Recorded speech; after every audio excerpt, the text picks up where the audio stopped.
말씀 보겠습니다. 하나님 말씀은 마태복음 5장 7절 말씀 한 절만 보겠습니다.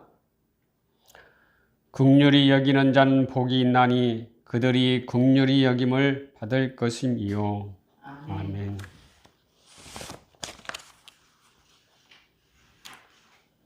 저번 주에는 용서에 대해서 말씀을 나누었습니다. 오늘은 연민에 대하여 말씀을 나누겠습니다. 연민하면 사전적으로 보면은 불쌍히 여기고 가련하게 여기는 것으로 나와 있습니다. 성경에서 연민에 대해서 찾아보았지만 연민에 대한 단어는 나와 있지 않아 연민과 가장 가까운 단어가 무엇이 있을까 보았습니다. 그 중에서 가장 가까운 단어가 긍휼이라는 단어가 있습니다. 긍휼이라는 단어의 사전적 의미는 불쌍히 여겨 돌보아 줌입니다. 연민과 긍휼이라는 의미가 거의 같다고 볼 수가 있지요. 또 다른 단어는 성경에서 자비라는 단어가 사용되어 있지만 주로 불교 용어로 많이 사용되는 이 단어가 자비라는 단어입니다. 자비의 사전적 의미는 무력하고 도움이 필요한 사람을 사랑하고 불쌍히 여기는 마음입니다. 그러므로 연민과 긍휼, 자비 이 단어들은 불쌍히 여기는 마음을 가지고 가련하게 여기고 돌보아주는 것으로 표현할 수가 있지요. 이것은 종교적인 이 언어로서 많이 사용되고 있습니다. 하지만 연민에 대하여 좀 더 살펴보면 영어로는 compassion이라고 합니다. 이 단어는 come, 함께와 passion이라는 열정이라는 단어가 함께 이루어져 있습니다. 근데 여기서 passion이 열정보다는 고통, 순환, 아픔으로 해석을 하는 것입니다. The Passion of the Christ 영화 제목이 열정이 아니라 예수님의 고난, 예수님의 순환이라고 해석을 하고 있지요. 그러므로 컴패션은 아픔을 함께하고 친절하고 따뜻하게 배려하고 돌보는 것을 정의할 수가 있겠지요. 오늘 말씀 긍휼히 여기는 자는 복이 있나니 그들이 긍휼히 여김을 받을 것이며 우리가 누구를 긍휼히 여기면 복을 받을 것이다 라고 바라는 이런 기원이 아닙니다. 여기에서 나오는 것은 감탄문입니다. 다시 말하면 복되다, 긍휼히 여기는 자는 그리고 저희가 긍휼히 여김을 받을 것이다 이렇게 번역할 수가 있습니다. 감탄하는 것이니까 복이 있도다. 긍휼히 여기는 자는 혹은 긍휼히 여기는 복된 자여 이렇게 선언하는 것입니다. 이렇게 선언되는 긍휼히 여기는 사람은 어떤 사람입니까? 사전적 의미에서 보았듯이 남을 불쌍히 여겨 그를 도와주는 사람이 복된 사람이라는 것입니다. 그리고 자기 자신 스스로를 돌보는 마음입니다. 그러므로 연민이나 긍휼은 타인을 불쌍히 여기고 돌봐주는 것과 자기 자신을 불쌍히 여겨 돌보는 것으로 구분지어 볼 수도 있다는 것이지요. 이와 같이 연민 속에 타인 연민과 자기 연민이 함께 포함되어 있습니다. 타인 연민은 어떻게 보면 동정심과 같은 것입니다. 길거리에서 구걸하는 사람이 있는데 그를 불쌍히 여기는 마음을 가지고 있는 연민은 동정심이라고 할 수가 있습니다. 구걸하는 사람을 돌보는 것은 자신이 포함되어 있지 않기에 이는 연민이라고 할 수가 없는 것이지요. 그러므로 연민은 자기 연민이 중요하다는 것입니다. 먼저 자신이 자신을 돌볼 수 있어야 합니다. 자신을 돌보지 않는 존재는 인간도 아니라고 하이데커는 말하고 있습니다. 다시 말하면 인간은 자신을 돌봐야 한다는 것입니다. 영어로는 self compassion입니다. 그런데 자기 연민만 하면 어떻게 다른 사람을 돌볼 수 있다는 말입니까? 자신만 생각하는 것이 어찌 옳다고 할 수 있겠습니까? 다른 사람을 돌봐야 하는 것 아닙니까? 다른 사람을 위해 헌신하고 봉사하고 돌봐줘야 하는 것 아닙니까? 어떻게 자신만 생각할 수 있는가 말입니다. 라고 항의할 수도 있을 것입니다. 물론 타인 연민도 중요하지요. 그렇지만 자신이 있지 않고 어찌 타인이 있겠습니까? 그래서 위기 상황에서 자신이 먼저 살고 다른 일을 구해야 한다는 것이 옳은 말입니다. 그리고 옳은 행동이지. 비행기가 이륙할 때 안내원이 설명을 하고 있지요. 비상사태 시 먼저 자신이 산소 마스크를 쓰고 그 다음에 함께 있는 아이를 산소 마스크를 쓰여주고 주변 사람을 돌보라는 멘트가 나오고 있습니다.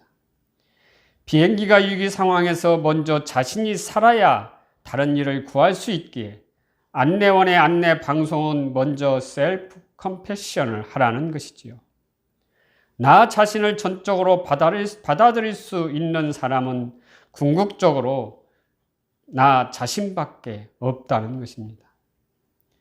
나마저 나를 부정하고 무시하고 거부한다면 이 세상 그 누구도 온전히 나를 받아들이지 못할 것입니다.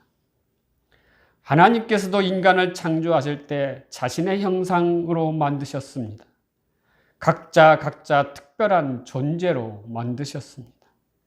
똑같은 인간 복제가 아니라 서로 다른 존재로 다 다르게 만드셨습니다. 그래서 한 사람 한 사람이 소중하고 복된 존재입니다. 그러므로 자신을 사랑하고 자신을 돌봐야 합니다. 하지만 현대인들은 의무교육 시스템에서는 내가 무엇을 못하는가? 나의 단점은 무엇인가? 내가 고쳐야 할 점은 무엇인가? 등등 자신의 약점을 파헤치고 그것을 반성하도록 만드는 늘 자기 자신을 신랄하게 비판하도록 가르치고 있습니다. 자기 자신에게 가혹한 것이 미덕이라는 잘못된 이데올로기를 주입하고 있는 것이죠. 그 결과 대부분의 사람이 타인에 대하여서는 따뜻한 마음을 지니면서도 정작 자기 자신에게는 가혹할이 많지 냉정한다는 것입니다. 사랑하는 성도 여러분, 이제는 우리 성도님들은 자기 자신을 돌보고 감싸주는 셀프 컴패션을 해서 건강한 삶을 누리시기를 바랍니다. 여러분, 지금 가장 친한 친구가 잘못된 실수를 저질러서 주변에 큰 피해를 줬다고 가정해 봅시다. 여러분은 그 친구에게 뭐라고 위로의 말을 하겠습니까? 친한 친구이니 따뜻한 위로의 말을 할 것입니다. 괜찮아. 누구나 실수를 하는 거야. 격려의 말을 할 것입니다. 한마디로 그 친구를 따뜻하게 감싸줄 것입니다. 이것이 연민입니다. 그런데 만약 당신 자신이 실수를 저질러서 주변에 큰 피해를 주고 직장 생활을도 더 이상 할 수 없게 되었다고 가정합시다. 아마 당신은 자신을 신랄하게 비판하고 자책할 가능성이 클 것입니다. 실수를 저지른 것을 생각해도 끔찍하게 싫고 자신의 멍청한 모습에 자신이 싫어질 것입니다. 왜 나는 이럴까? 나는 안 돼! 라고 자신을 비난할지도 모릅니다. 친구한테는 따뜻하게 연민의 마음으로 대하지만 자기 자신에게는 냉정하고 차갑게 대한다는 것이지요. 이런 사람은 자기 자신을 위로하거나 자신을 칭찬해 본 적이 별로 없는 사람일 것입니다. 오히려 자신을 비판하고 비난하고 혐오하는 것에 익숙해져 있을 가능성이 높다는 것입니다. 그러므로 먼저 자기 자신에게 연민의 마음을 갖는 것이 중요하다는 것입니다. 친한 친구를 대하듯 자기 자신을 대하는 것입니다. 대부분의 사람들은 친한 친구에게 따뜻하고 친절하게 대해주지요. 이와 같이 자신에게 따뜻하고 친절하게 대하는 습관을 가져야 한다는 것입니다. 그렇게 될 때 행복해질 수 있는 것입니다. 행복한 사람이 행복을 전할 수가 있습니다. 하나님의 사랑을 받은 사람이 남을 사랑할 수 있습니다. 부모에게 사랑을 받은 사람이 다른 사람을 돌봐주고 사랑할 수 있습니다. 자신을 돌볼 수 있는 사람이 다른 사람을 돌볼 수 있는 것이지요. 그러므로 셀프 컴패션 할 수 있어야 컴패션 할 수 있습니다. 미국의 경우 기부 문화가 발전해서 액수가 많든 적든지 상관없이 매일 조금씩이라도 사회복지 단체에 돈을 기부하고 후원금을 내고 또 어려운 일을 당하면 즉시 가서 자기가 있는 이웃을 섬기고 봉사하는 사람이 75.6%라고 합니다. 우리나라의 2배가 넘고 참여하는 비율을 보면 5배가 넘는다고 합니다. 미국 사람들은 돈이 많기 때문에 행복을 누리는 것이 아니라 기부 문화가 발전하고 나보다 어려운 사람들을 위해 베풀며 도와주는 삶을 살기 때문에 오히려 기쁨과 행복을 누리며 살고 있다는 통계입니다.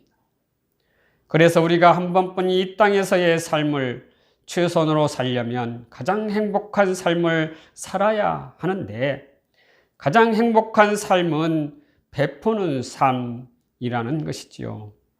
나눠주고 구제하고 베풀고 섬기고 사랑하고 선행하는 삶을 살아야 내 마음속에 기쁨이 있고 즐거움이 있고 행복해진다는 것이지요. 그것이 한 번뿐인 인생을 최고로 사는 비결입니다. 독일의 유명한 신학자 보니퍼는 그리스도인은 누구인가 라는 것을 한마디로 정의했는데 Man of Other라고 했습니다. 바로 남을 위해 사는 사람, 그것이 그리스도인이라는 것입니다. 그것이 구원받은 사람입니다. 한마디로 남을 위해 살지 않고 자기 중심적인 삶을 사는 사람은 그리스도인이 아니라는 것입니다.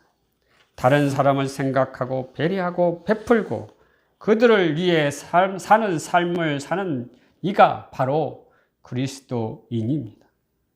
그리스도인은 누구입니까? 바로 남을 위해 사는 사람입니다. 이기주의의 삶이 아니라 이타주의의 삶입니다. 이것이 예수 믿고 구원받은 자의 삶의 특징입니다. 여러분, 그리스도인은 남을 위해 사는 사람입니다. 그러기에 우리 그리스도인들은 받는 법이 아니라 주는 법을 먼저 배워야 합니다. 줄 때 기쁨과 행복이 있다는 사실을 발견해야 합니다. 누군가에게 줄 때 그 사람이 기뻐하는 모습을 보면 그 기쁨이 나에게 갑절로 온다는 것이지요.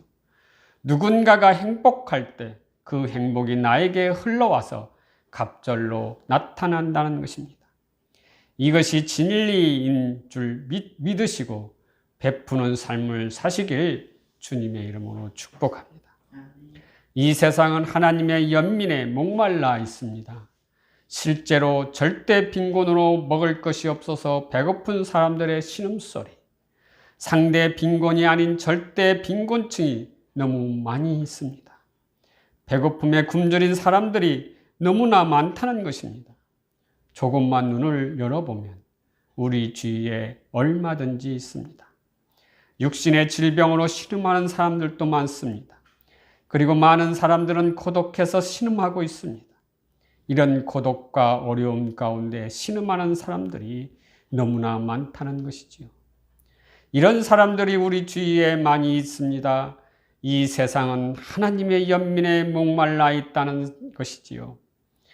연민의 마음을 활짝 열고 그들에게 다가서서 하나님의 자비를 실천해야 될 줄 믿습니다. 하지만 가장 큰 긍휼의 마음, 연민의 마음이 잘 나타나는 것은 언제 잘 나타났을까요? 그렇습니다. 주님의 독생자 예수께서 이 세상에 오셨을 때입니다. 하나님은 자기 백성의 죄를 다 사하시고 온전히 구원하기 위해서 독생자 예수 그리스도를 우리와 같게 하시고 사람의 몸을 입고 우리의 죄를 짊어지시고 십자가에 죽게 하셨습니다.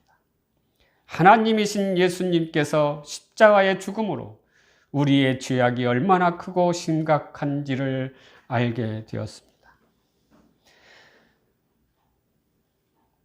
그리고 동시에 하나님의 자비, 긍휼이 얼마나 놀라운 것인가를 극명하게 보여준 사건입니다. 예수님의 십자가의 죽음은 하나님의 진노와 긍휼이 동시에 이루어진 사건이지요. 우리의 죄가 얼마나 크고 심각하면 주님께서 하나밖에 없는 아들 하나님까지 내버리셨을까요? 우리의 죄에 대한 심판이 그리스도의 죽음에서 극명하게 드러났고 거기에서 하나님의 긍휼이, 연민이, 자비가 밝히 드러나고 있습니다. 그런 예수님께서 성도들인 우리에게 긍휼히 여기는 자는 복되다 하십니다. 성도인 우리를 보고 너희는 긍휼히 여기는 자다 하신 것입니다. 여기 예수님께서 말씀하신 긍휼히 여기는 사람은 바로 여러분과 저 성도들입니다. 우리는 남을 위하여 본래 긍휼히 여길 수 없는 존재인데 왜 우리를 보고 긍휼히 여기는 자다 말하고 있습니까? 어떻게 하라고 하시는 것일까요? 예수 그리스도께서 십자가에서 긍휼을 나타내신 것처럼 우리도 그렇게 나타내라는 말씀입니다. 그래서 먼저 주님과 연합하는 것이 중요하고 주님께로부터 내가 먼저 긍휼히 여김을 받는 것을 전제하고 긍휼히 여기라고 말씀하고 있습니다. 너에게 가지고 있는 것 가지고 해보라 하신 것이 아닙니다. 긍휼을 내가 공급하니까 이것을 내가 먼저 받고 그것을 가지고 이웃을 긍휼히 여기라 말씀하고 있습니다. 그러므로 먼저 자신을 긍휼히 여기고 먼저 자신을 연민하고 그런 마음을 가지고 이웃을 긍휼히 여기는 삶을 살아갈 때 행복할 수 있다는 것입니다. 그래서 긍휼히 여기는 자는 복이 있다고 선언하시는 것이지요. 사랑하는 성도 여러분, 먼저 주님께 긍휼히 여김을 받으시기를 바랍니다. 그래서 이웃에게 긍휼을 실천하여 행복한 복을 누리시기를 주님의 이름으로 축원합니다.